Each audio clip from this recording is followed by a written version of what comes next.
Assalamualaikum warahmatullahi wabarakatuh. Untuk hari ini kita akan melanjutkan pembahasan statistika, yaitu bagian populasi dan sampel. Nah, suatu kesimpulan dari penelitian mengenai suatu hal itu diharapkan berlaku untuk hal tersebut secara keseluruhan. Nah, contohnya 20% mahasiswa di Indonesia berasal dari keluarga yang berpenghasilan rendah. Nah, hal ini berlaku untuk umum, untuk seluruh mahasiswa di Indonesia, ditinjau dari segi ekonomi keluarga dan bukan hanya untuk sebagian atau sekelompok mahasiswa saja. Jadi ini mewakili keseluruhan Indonesia. Walaupun untuk menelitinya, kita mungkin tidak meneliti keseluruhan mahasiswa yang ada di Indonesia. Bisa saja kita hanya mengambil beberapa sampel-sampel atau beberapa contoh yang mewakili. Untuk mendapatkan kesimpulan ini, kesimpulan 20% mahasiswa di Indonesia berasal dari keluarga yang berpenghasilan rendah, itu kita memerlukan yang namanya data mentah. Nah, data mentah ini kita peroleh ketika kita melakukan penelitian atau penjaringan data. Nah, data mentah itu bisa kita kumpulkan dengan cara yang pertama. Semua orang tua mahasiswa beserta karakteristiknya yang diperlukan itu diteliti atau dijadikan sebagai objek penelitian. Artinya ini kita melakukan sensus terhadap seluruh mahasiswa yang ada di Indonesia. Kemudian yang kedua, data itu bisa juga diperoleh dengan kita meneliti hanya sebagian orang tuanya saja. Artinya itu kita mengambil beberapa sampel, sehingga dilakukanlah sampling. Nah, kemudian, di sini tadi kan kita melakukan untuk yang sensus itu keseluruhan kita kenakan, sama seperti sensus penduduk itu dilakukan terhadap keseluruhan penduduk. Selanjutnya, sekelompok subjek yang mempunyai karakteristik tertentu yang sama yang ditetapkan oleh peneliti untuk dipelajari, itu namanya populasi. Nah, di sini dalam kasus ini populasinya adalah mahasiswa yang ada di Indonesia. Itu populasinya. Nah, sampelnya itu kita mengambil sebagian dari populasi. Sampel itu adalah sebagian dari populasi yang mewakili populasi. Sensus itu dikenakan pada setiap anggota tanpa terkecuali. Nah, sedangkan sampling itu dikenakan pada sebagian anggota yang telah kita pilih. Sampling itu harus dilakukan dengan benar dan mengikuti cara-cara yang dapat dipertanggungjawabkan agar kesimpulan yang diperoleh itu dapat dipercaya atau dapat mewakili populasi dalam segala hal. Maksudnya dalam segala hal yaitu dalam kriteria yang kita inginkan tadi. Contoh di awal tadi kan kita ingin mengetahui apakah benar siswa di Indonesia itu sebagian terdiri dari keluarga yang berpenghasilan rendah. Seberapa besar? Nah, itu kita cari dengan cara statistika. Nah, kita bisa memperoleh datanya lewat sensus ataupun dengan melakukan sampling. Selanjutnya, sensus. Yang namanya sensus itu tidak selalu bisa dilakukan, tidak selalu. Karena terdapat populasi yang anggotanya tak hingga atau kita tidak bisa mengetahui secara pasti berapa jumlah populasinya. Nah, bayangkan kita menyensus seluruh mahasiswa yang ada di Indonesia. Selain itu, sensus itu juga memerlukan tenaga, biaya, dan waktu yang lebih banyak. Di sini tadi kan ada kata-kata populasi yang anggotanya tak hingga. Nah, populasi tak hingga itu dapat diperoleh dengan pengundian dengan mata uang secara terus-menerus. Itu contohnya. Nah, yang namanya mata uang itu kalau nggak gambar, sisi lainnya juga keluar angka.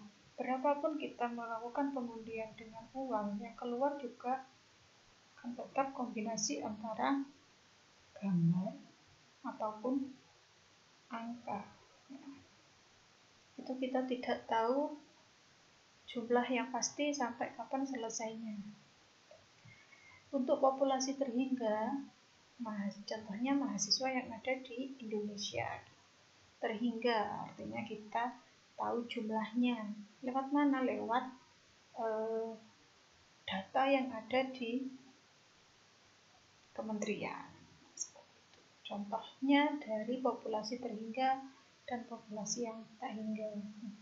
Ini tadi kan kelemahan sensus, tidak praktis, tidak ekonomis, waktunya terbatas. Sehingga untuk mengatasi hal-hal ini kita melakukan yang namanya sampling. Nah, bayangkan ini populasinya. Kemudian kita untuk memperoleh kesimpulan kita nggak mungkin melakukan sensus. Akhirnya kita ambil sampel. Nah, sampel dari sampel ini kita kemudian melakukan penelitian hanya pada sampel, bukan pada keseluruhan populasi. Nah, sampel di sini itu kita ambilnya yang benar-benar mewakili populasi, sehingga ketika diperoleh kesimpulan, maka kesimpulan ini juga akan menggambarkan keadaan di populasi tersebut. Nah, perlu diperhatikan kita melakukan sampling untuk menarik kesimpulan itu kita hanya melakukan di penelitian inferensial. Artinya ketika kita ingin mencari kesimpulan dari sesuatu. Kalau di penelitian yang deskriptif, kita tidak perlu yang namanya mencari sampel. Deskriptif itu artinya kita menjelaskan hal yang ada. Jadi kita hanya menjelaskan saja, tidak mencari yang namanya kesimpulan untuk mewakili populasi.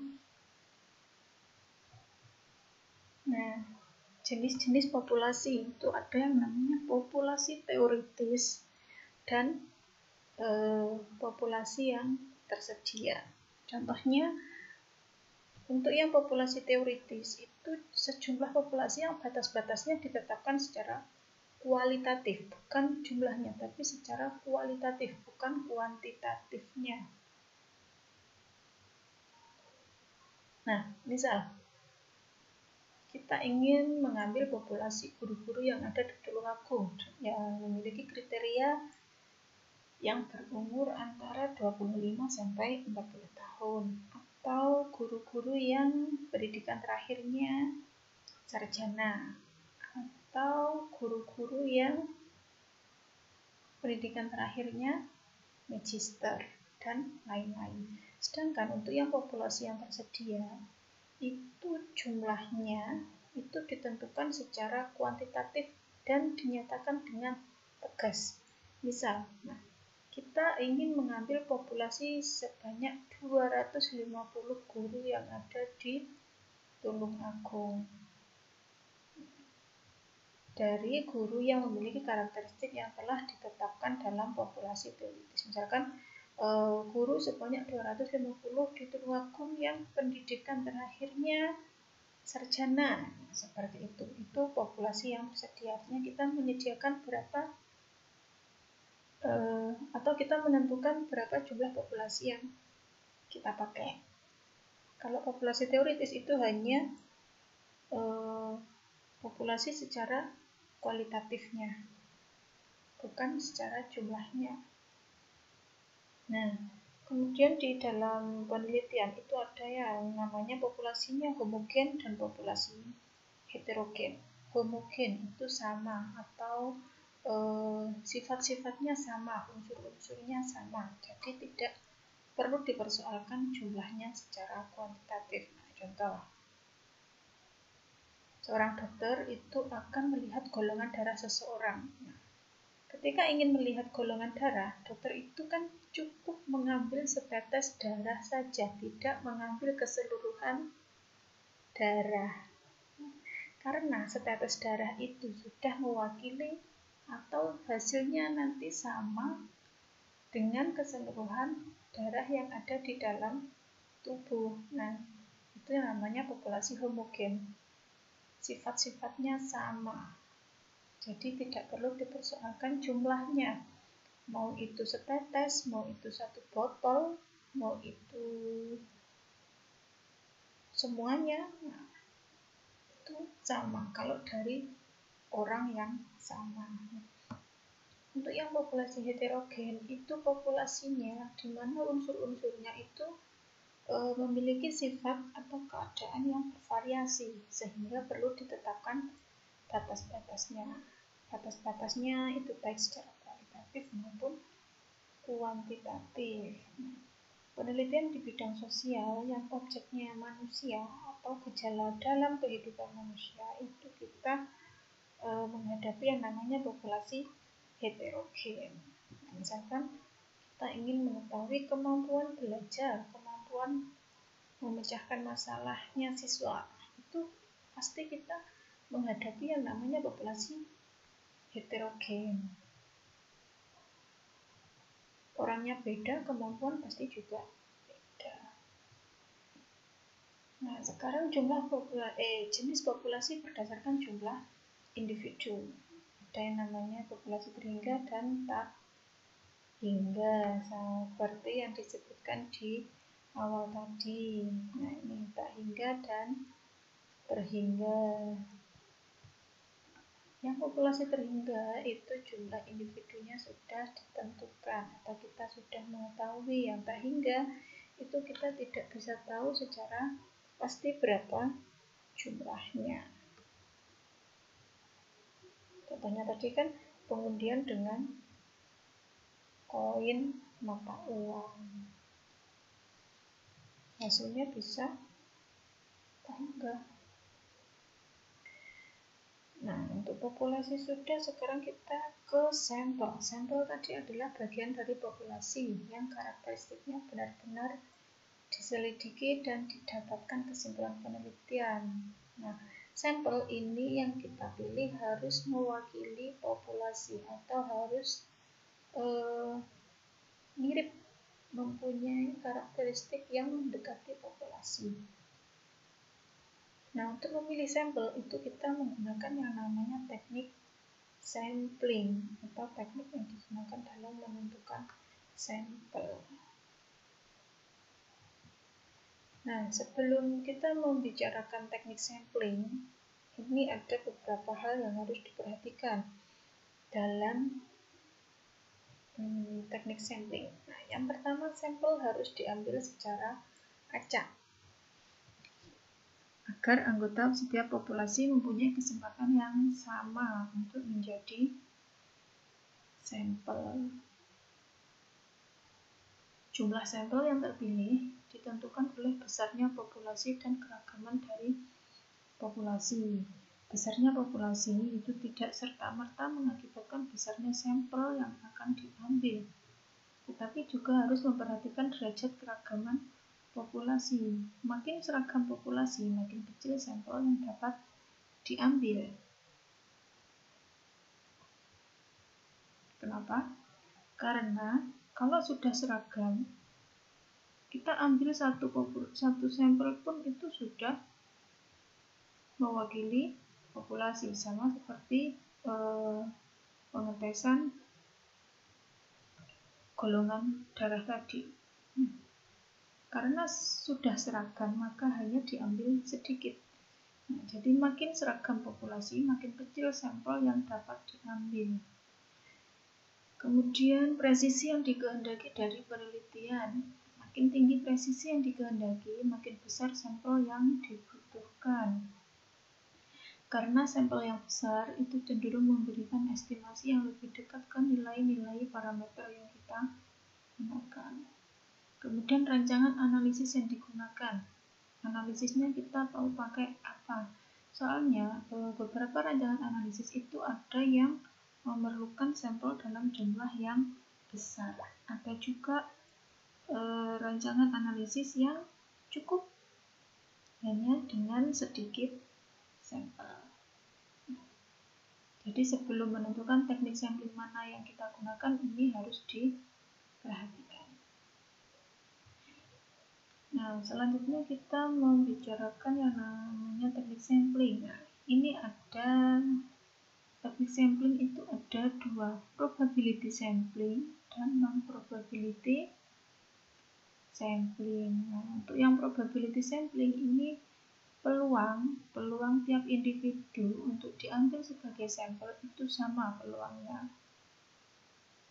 sama besar. Nah, kalau untuk yang non probability sampling itu peluangnya tidak sama karena ada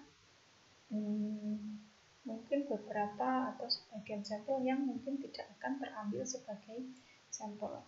Untuk probability sampling itu kita ada simple random sampling, stratified sampling, cluster sampling, dan double sampling.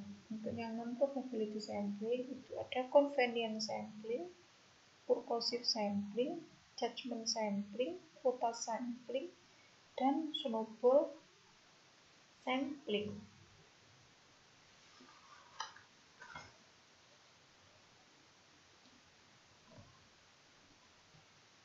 Yang pertama kita akan ke simple random sampling. Simple random, simple sederhana, random acak sederhana, ya sama kayak kita seperti arisan, kita mengacak. Nah, peneliti memilih partisipan dari sampel sehingga banyak individu yang mempunyai kemungkinan yang sama dipilih dari populasi. Kemungkinannya atau peluangnya sama. Prosedurnya ini adalah menandai nomor untuk masing-masing individu dalam populasi, kemudian menggunakan tabel nomor acak untuk memilih individu untuk kita jadikan sampel. Nah, kelebihannya ini adalah teknik yang paling sederhana dan mudah dimengerti serta bebas dari kesalahan klasifikasi yang kemungkinan bisa terjadi. Kelemahannya diperlukan kerangka sampling. Jika belum tersedia, maka harus membuat kerangka sampling yang memakan waktu dan individunya harus homogen. Homogen di sini adalah maksudnya sifat-sifatnya itu haruslah yang homogen. Nah, jika tidak, maka sampel tidak dapat mewakili populasi. Nah, contohnya ini. Terdapat populasi 1000 siswa dan sampel yang diinginkan 100 siswa. Nah, kemudian dari 1000 siswa ini diberi nomor 1 sampai 1000, kemudian dipilih secara random. Nah, jadi tergantung ini contohnya. Katakanlah pada pemilihan yang pertama itu muncul nomor 52, langsung ditulis sampel pertama itu yang nomor 52. Kemudian pada pemilihan kedua muncul sampel nomor 13, langsung. Kemudian 44 langsung dijadikan sebagai sampel. 100 orang ini dijadikan sebagai sampel. Nah, selanjutnya ada yang namanya systematic sampling. Ini sebenarnya hanya variasi dari prosedur simple random sampling. Di sini kita pilih setiap individu dalam populasi sampai kita memperoleh ukuran sampel yang diinginkan.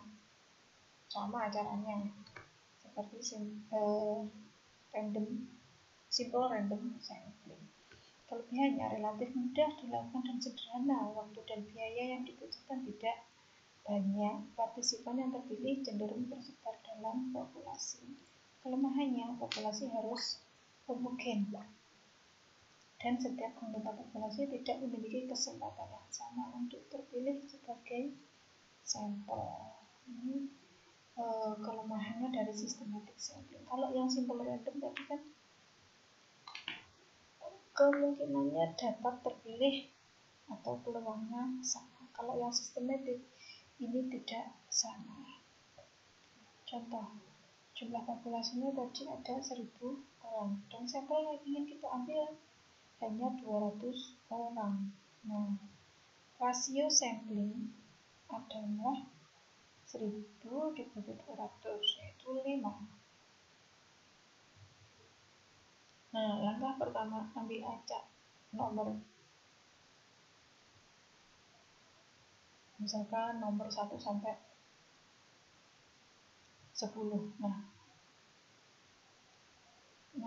dari nomor 1 sampai 10 itu kemudian kita acak. Nah, ternyata yang keluar adalah nomor 5. Kemudian selanjutnya anggota populasi yang terpilih selanjutnya untuk anggota sampel yang kedua itu adalah kelipatan 5 tadi, atau kelipatan rasionya ini tadi. Nah, itu 5, kemudian 10, 15, 20, dan seterusnya sampai jumlahnya 200. Kalau yang simple random tadi, berapapun yang keluar itu langsung kita jadikan sampel. Contohnya lagi, ini jika yang keluar itu nomor 3. Karena ini rasionya 5, berarti 3, 8, 15, dan seterusnya. Jadi ada beberapa anggota yang pasti tidak terpilih. Selanjutnya stratified sampling. Peneliti membagi populasi pada beberapa karakteristik. Itu menggunakan simple random sampling. Kemudian sampel dari masing-masing subkelompok dari populasi. Nah, stratified ini digunakan ketika populasi mencerminkan ketidakseimbangan pada karakteristik sampel dan ketika prosedur simple random sampling menghasilkan partisipan yang lebih sedikit dalam kategori tertentu. Prosedur dalam melakukan stratified sampling itu kita bagi populasinya menjadi beberapa lapisan-lapisan atau dari beberapa strata-strata. Nah, dan sampling pada masing-masing kelompok itu yang dipilih sebagai sampel yang mewakili seluruh populasi. Nah, ini contohnya perhitungan untuk menentukan jumlah sampel yang diambil dari masing-masing strata. Jika diketahui jumlah sampel yang diambil 120 orang. Nah, katakanlah anggota populasi di kelas A, katakanlah itu ada yang orang tuanya lulusan SD, lulusan SMP, SMA, sarjana, dan seterusnya. Nah, kemudian jika untuk yang lulusan SD katakanlah itu ada anggota ada 230. Kemudian yang SMP ada 270. Yang SMA ada 300. Yang sarjana ada 400. Nah, total populasi di situ ada 1.200. Nah, sedangkan kita ingin mengambil sampel sebanyak 120. Nah, ini kita ada dua. Bisa kita menggunakan yang proporsional stratified ataupun yang disproporsional stratified-nya. Yang untuk proporsional itu kita proporsi untuk sampel di setiap strata itu sama, katakanlah di setiap jenjang SD, SMP, SMA, sarjana itu proporsinya adalah 10%. Nah, jadi 10%, 10%-nya dari jumlahnya. Nah, tadi yang SD itu jumlahnya 230, berarti 10%-nya 23. SMP 270, 10%-nya 27. SMA 300, 10%-nya 30. Sarjana 400, 10%-nya 40. Nah, itu kalau di total itu jumlahnya 120. Nah, untuk yang disproporsional, jumlah sampel untuk setiap strata sama. Nah, karena ini tadi ada 4 jenis SD, SMP, SMA, Sarjana, berarti di tiap-tiap strata atau di tiap tingkatan SD, SMP, SMA, Sarjana itu jumlahnya sama. Karena jumlahnya sama, berarti di masing-masing ada 30 orang. Nah, kalau yang di proporsional itu yang sama adalah rasionya atau proporsinya. Seperti itu. Selanjutnya ada cluster sampling. Cluster itu kelompok. Nah, jadi di sini populasi itu dibagi atas kelompok-kelompok cluster. Kemudian dari cluster-cluster itu dipilih beberapa yang dijadikan sebagai sampel. Nah, kita milih clusternya itu kita menggunakan simple random sampling. Nah, dari cluster itu tadi yang terpilih, kita bisa mengambil semuanya sebagai sampel atau kita mengambil sebagiannya saja. Untuk cluster sampling ini anggota populasinya tidak harus homogen, bisa bermacam-macam. Contoh, penelitian mengenai perilaku pemberian model pembelajaran di kelas 11 SMA Tulungagung yang terdiri dari 10 kelas. Nah, dari 10 kelas ini kita ambil secara acak. Nah, keluar 5 kelas. Nah, dari 5 kelas yang terpilih ini kita bisa mengambil keseluruhan anggota kelasnya itu sebagai sampel ataupun hanya sebagian dari anggota kelas dari 5 kelas yang terpilih ini tadi. Jadi bisa diambil keseluruhannya, bisa diambil sebagian. Nah, sekarang ada yang namanya double sampling. Yang namanya double itu artinya berjenjang, bertahap. Nah, contohnya, nih, kita ambil beberapa SMA yang ada di Tulungagung, katakanlah SMA 1, 2, dan 3. Nah, kemudian ternyata dari ketiga SMA ini yang keluar atau yang terpilih itu adalah SMA 1. Nah, dari SMA 1 itu kan pasti ada kelas 10, 11, dan kelas 12. Nah, ternyata dari SMA 1 ini kita pilih, yang terpilih adalah kelas 11. Nah, kelas 11 ini ada kelas 11A1, 11A2, 11A3, 11 mungkin S1, S2, S3. Dari situ kita nanti ambil lagi atau berjenjang, tergantung sampai mana kita ingin menentukan atau kita ingin mengambil sampel itu di sampai yang mana. Apakah hanya di jurusan-jurusan tertentu atau keseluruhan kelas 11. Nah, kita selanjutnya untuk yang non-probability sampling. Non-probability sampling tadi adalah setiap anggota populasi itu tidak memiliki peluang yang sama untuk terambil sebagai sampel.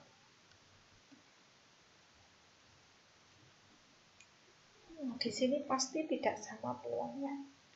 Convenient sampling. Di sini peneliti memilih partisipan karena mereka menghendaki dan siap untuk diteliti.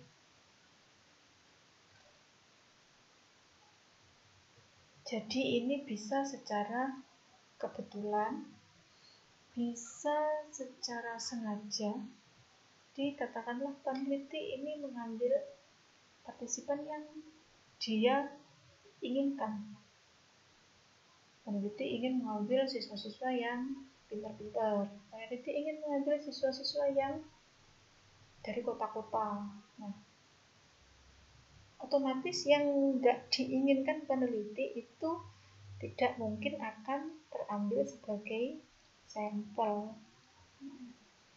peneliti tidak bisa langsung mengatakan bahwa setiap individu mewakili populasi, karena bagaimanapun juga siswa yang pintar dengan yang kurang itu tidak sama dari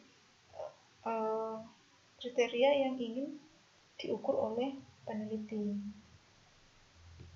Bagaimanapun juga, sampel itu dapat memberikan keterangan yang berguna untuk menjawab pertanyaan dan hipotesis dari penelitian. Karena yang dipilih peneliti itu hanya yang dia inginkan, jadi sulit untuk mengatakan bahwa keseluruhannya itu mewakili populasi. Kelebihannya cepat dan murah karena langsung tunjuk mana yang dimau, langsung diambil. Mungkin yang namanya A saja yang diambil, yang namanya B saja, kemudian yang diambil adalah siswa laki-laki semua.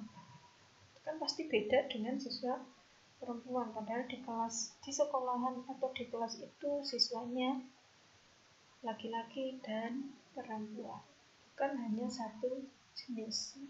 Kelemahannya memungkinkan adanya variabel yang tidak diketahui dan memerlukan deskripsi yang teliti terhadap sampel yang diperoleh.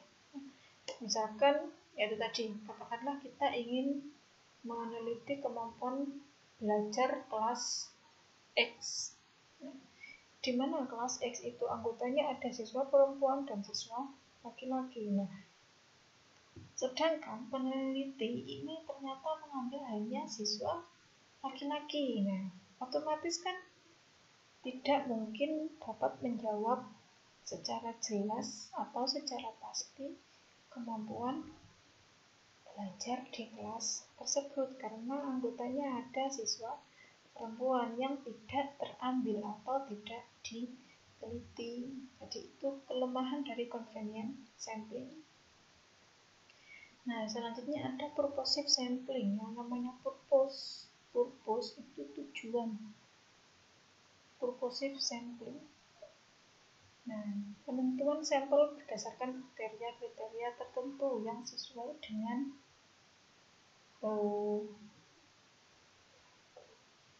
tujuan yang ingin kita ambil. Kuota sampling. Penetapan sampel dengan menentukan kuota. Selama kuota belum terpenuhi, penelitian belum dianggap selesai. Selanjutnya ada snowball sampling. Yang namanya snowball atau bola salju itu kan awalnya kecil, kemudian menggelinding ke bawah, pasti sampai ke bawah, akhirnya jadi besar. Sama, ini snowball sampling ini sama. Yang awalnya anggotanya kecil, kemudian melebar menjadi anggotanya banyak. Snowball sampling ini baik diterapkan untuk calon responden yang sulit untuk kita identifikasi. Contohnya, snowball sampling itu sesuai untuk meneliti siapa yang jadi provokator dari kerusuhan atau dari demo atau dari apalah. Siapa yang mengedarkan narkoba. Kita bisa mengambil atau menangkap pemakai. Dari pemakai kita bisa memperoleh pengedar. Dari pengedar kita bisa sampai ke bandar. Ada lagi siapa yang membocorkan rahasia soal UN. Sama, dari siswanya. Siswa ditanya dapatnya dari mana? Dari siswa ini. Siswa ini dapatnya dari siapa? Dari misal guru ini. Guru ini dapatnya dari siapa? Dari atas-atasnya. Jadi yang awalnya hanya satu orang, akhirnya dapat banyak orang. Kelebihannya itu kita dapat memperoleh sampel dalam jumlah yang besar sampai kita selesai dalam penelitian atau kita sampai selesai pada tujuan yang kita inginkan. kita ingin menangkap yang membocorkan UN dari tingkat paling tinggi. Nah, kalau yang paling tinggi sudah dapat kita tangkap, nah itu berarti sudah selesai. Kelemahannya hanya dapat digunakan pada situasi tertentu saja. Contoh kasusnya seperti ini. Jadi tidak semua situasi itu bisa kita pakai snowball sampling.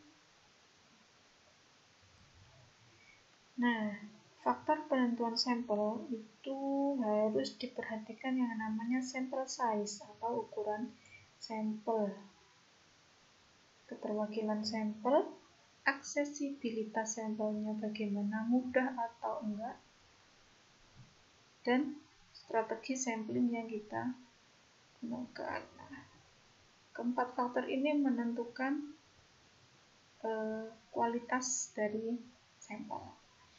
Nah, untuk sampel size itu ditentukan oleh biaya. Biaya di sini termasuk waktu, uang, tekanan, administrasi pendukung, jumlah peneliti, dan sumber. Jadi, sampel size itu ukurannya tergantung dari keperluan penelitian kita. Jadi, tidak melulu, katakanlah kita ingin meneliti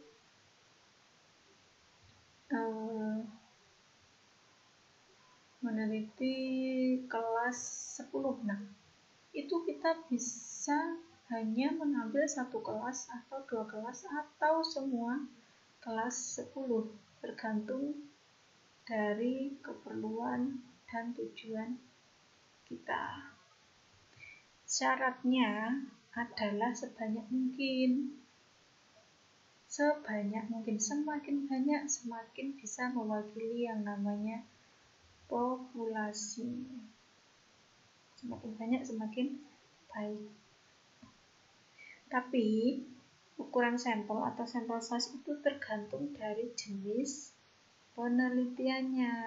Nah, menurut Bock and Gold, beliau itu menyarankan bahwa penelitian korelasional atau kita ingin mengetahui korelasi antara X dan Y, katakanlah. Nah, itu memerlukan ukuran sampel tidak kurang dari 30. Tidak kurang dari 30. Artinya minim 30. Minim 30. Nah, selanjutnya untuk penelitian kausal komparatif dan eksperimental itu memerlukan sampel size minim 15. Itu juga minim 15, lebih boleh. Penelitian survei minim 100 dari masing-masing subkelompok mayor dan 20-50 dalam subkelompok minor. Jadi penelitian survei itu memerlukan jumlah sampel yang lebih banyak dibanding penelitian yang lain. Nah, bagaimana kita menentukan ukuran sampel? Yang pertama itu ada teknik solving. Nah, teknik solving ini N kecil sama dengan N besar dibagi 1 plus NE kuadrat. Di mana N kecil adalah sampel, N besar adalah populasi, E itu adalah perkiraan tingkat kesalahan. Nah, contohnya, ketika kita ingin mengetahui pengaruh pembelajaran X di kelas X dengan siswa sebanyak 130 orang dengan tingkat kesalahan atau E-nya 5%, nah berarti jumlah sampel yang kita ambil itu berapa, itu ditentukan dengan persamaan ini. Nah, kemudian jika populasinya tidak diketahui, kita pakai rumus yang ini. N-nya sampel, N kecil sampel, P proporsi populasi, Q itu adalah 1 kurangi P, Z ini adalah tingkat kepercayaannya, E adalah perkiraan tingkat kesalahan, dan alfa adalah tingkat signifikan. Contohnya, tingkat keberhasilan pembelajaran X dalam peningkatan hasil belajar kelas X dengan proporsi sebesar 0,3 dengan tingkat signifikan dan margin of error. Tingkat signifikan itu alfanya, margin of error itu E-nya atau perkiraan tingkat kesalahannya 10%. Nah, kita kan belum tahu Z-nya, P-nya itu adalah 0,3. Q berarti 1 dikurangi 0,3. Z itu adalah 1 dikurangi alfa per 2. Z itu 1 dikurangi alfa per 2. Nah, ini nanti ada ketika kita pakai